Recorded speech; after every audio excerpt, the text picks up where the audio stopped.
I got to tell you, one of my favorite ones from the Bible. Y'all got to hear me now.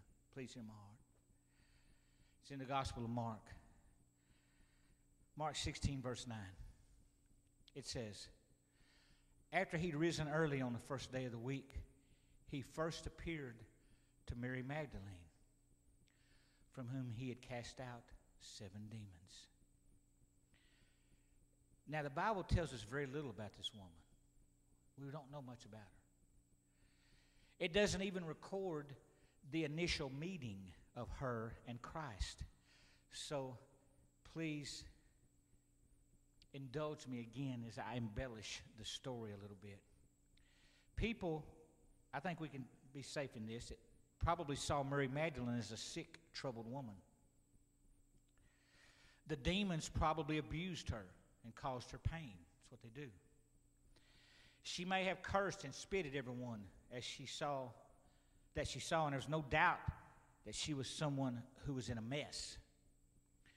Now, at some point in his ministry, Christ came across this troubled woman. The demons probably cried out to him, as it's recorded in the Bible that they did in other instances. You know, Son of God, why are you here to trouble me? What do you want here? She was probably a burden and an embarrassment to her family and friends.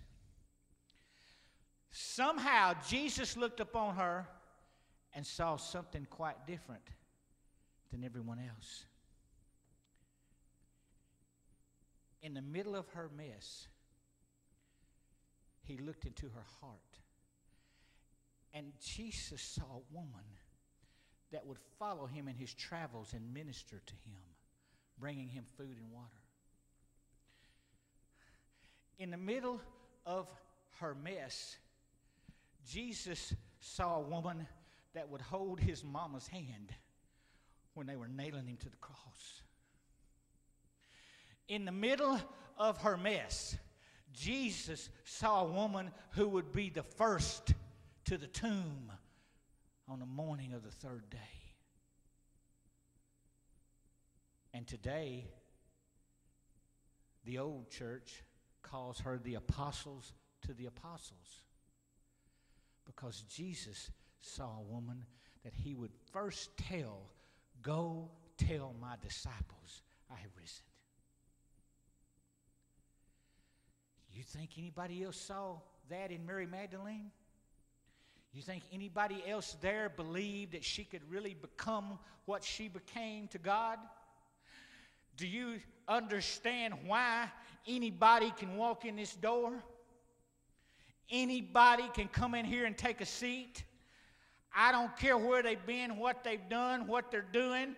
I don't care what they're drinking, smoking, or anything else. Because we are trying to learn that it's not what we can see with our eyes that matters, but it's what God sees in a person's heart.